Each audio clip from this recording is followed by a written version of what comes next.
Oke, selamat pagi ya. Kita mau mereview orderan yang masuk untuk Honda CR-V Gen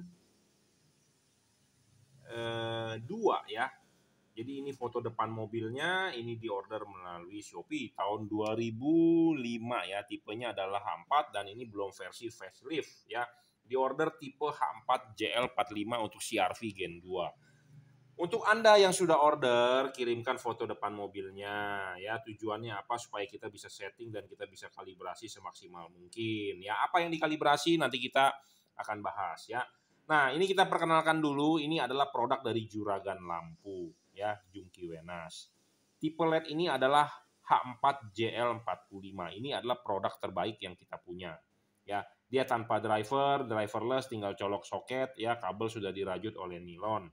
Versi ini sudah merupakan upgrade dari versi lama yang tipe Cree XHP 50 second generation.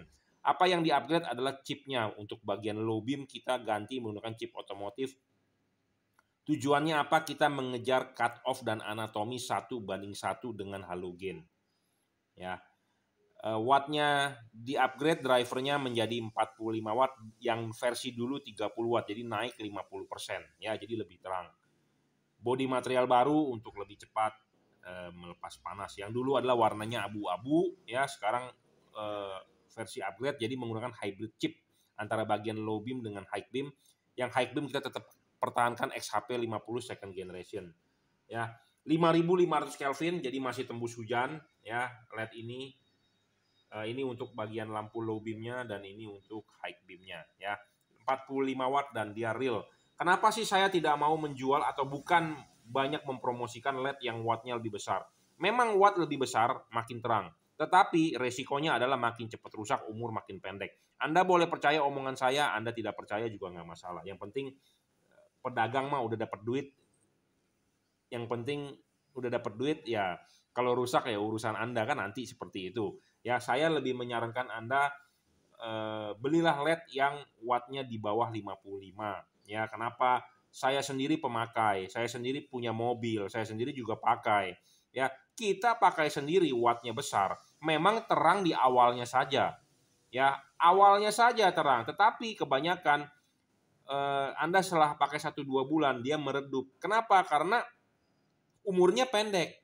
Nah, lebih baik Anda membeli watt yang di bawah 55 tetapi Anda bisa pakai jangka panjang.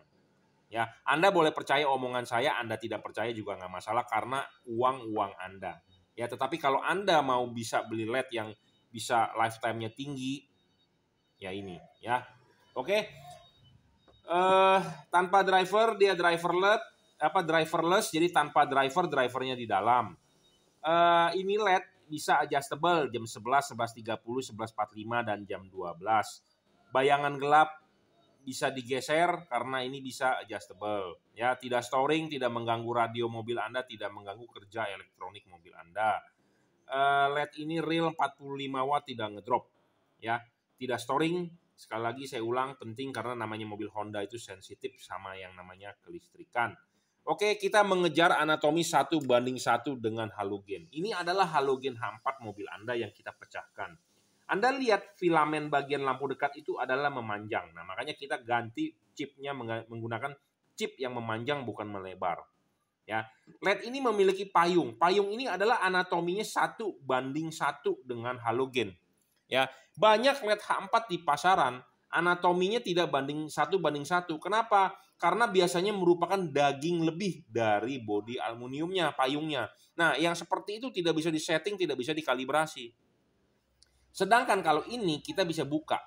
Ada bautnya, kita bisa papas, kita bisa tekuk, kita bisa gerinda, kita bisa kikir. Tujuannya apa? Tujuannya adalah supaya ada cut off. Cut off itu dibentuk dari mana? Cut off itu dibentuk dari payung. Ya, kalau Anda punya LED tanpa payung, anatomi tidak sama, pasti menyilaukan. Janganlah beli LED yang menyilaukan lawan arah. Ya, kenapa? Karena mengganggu orang lain. Prinsipnya Anda juga nggak mau diganggu kan? Jangan ganggu orang lain seperti itu. Ya, oke. Nah, kenapa saya kalau Anda sudah order, saya pasti selalu minta foto depan mobilnya. Tujuannya adalah supaya untuk ini ada garis cut off tiap-tiap reflektor mobil. Ada garis potong cut off-nya. Nah, ini membentuk sudut. Sudutnya ini masing-masing mobil berbeda. Nah, makanya kenapa LED ini adjustable 11.30, 11.45 dan jam 12 tujuannya adalah untuk menyesuaikan dengan pola reflektor mobil Anda, ya. Kemudian payung cut off ini antara sebelah kiri dengan sebelah kanan kalau Anda bisa lihat dengan detail, ini tingginya berbeda. Memang kita buat seperti itu. Tujuannya apa? Supaya ada cut off-nya seperti halogen, ya. Anda bisa lihat nih, saya tunjukkan, ya. Ini adalah hasil pola cut off reflektor menggunakan halogen asli. Nah, Anda bisa lihat. Nah, kalau Anda lihat di sini nih di layar monitor Anda bisa lihat bagian yang terisi hanya bagian setengah atas. Di atas garis cut off, ya ini cut off-nya yang kita spidolkan, itu ada garis cut off yang kita spidolkan di atas garis cut off. Nah, halogen tidak melebihi garis pola cut off. Nah, sedangkan kalau high beam-nya baru terisi bagian bawah. Nah ini adalah high beam, bawahnya terisi. Makanya kenapa sinarnya ke atas, atau kalau Anda pakai high beam menyilaukan Anda. Tujuannya memang untuk sorotannya lebih jauh ke atas. Nah, sedangkan kalau ini Anda pasang, ya, ini dilepas dulu, sudah dilepas, pasang dulu ininya di sini, ya, sudah pasang, kemudian pasang karet, baru pasang bohlam, ya. Nah, saya mendemokan tanpa karet, jadi ini dipasang. Nah, kita kasih lihat tujuannya. LED ini akan kita setting dan akan kita kalibrasi sesuai dengan pola reflektornya. Kita akan paskan, jangan sampai lebih, ya. Kita akan paskan supaya hasilnya maksimal. Kenapa? Karena ya kan saya sudah bilang saya kalibrasi gitu ya, semaksimal mungkin lah saya berusaha, ya. Memang saya bukan manusia yang perfect 100%, tetapi saya berusaha semaksimal mungkin. Makanya kalau ada mobil baru ya yang masih menggunakan halogen di parkiran mall, saya suka foto. Supaya kita bisa lihat polanya, bukan sudutnya berapa, ya. Kita pasin maksimal. Nah, banyak LED di pasaran ya waktu lampu dekat aja sudah full sampai bawah, artinya pasti menyilaukan. Ya, karena kenapa? Payungnya nggak benar. Nah, kalau ini waktu high beam. Nah, ini waktu high beam bawahnya terisi, ya. Oke. Jadi itu fungsinya setting dan dikalibrasi sesuai dengan pola reflektor mobil Anda, ya. Jadi banyak LED di pasaran anatomi nggak sama, cut off pasti berantakan, menyilaukan. Nah, pemasangan LED ini ya, kan ini kan bohlam Anda terima posisinya begini, Anda buka dulu, lepas ininya, klipkan seperti tadi, pasang karet. Nah, karet sudah terpasang, baru bohlam masuk. Nah, bohlam masuk ini masih terlihat heatsink. Artinya apa? Kipas angin berputar, angin bisa meniup, dia akan keluar dari celah heatsink.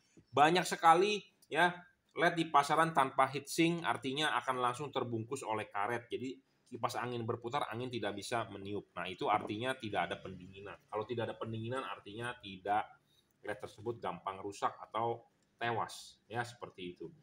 Oke ya, jadi LED ini cocok untuk market mobil di Indonesia yang common positif, common negatif, ya. Jadi tidak perlu tambahan alat apapun, kabel relay ini, itu pokoknya tinggal PNP saja, ya. Ini adalah produk dari Juragan Lampu Jungki Wenas, tipenya adalah JL45. Anda bisa order di Bukalapak, Tokopedia, dan Shopee. Silakan WhatsApp saya di 0898 269 3838, ya, untuk Honda CR-V generasi kedua, ya. Sebenarnya sih batok dalamnya sih sama dengan Honda Jazz, ya, Honda Jazz atau Honda City, ya, namanya juga mobil keluarga Honda, cuma beda di housing headlampnya saja. Polanya itu sama sebenarnya, ya. Terima kasih.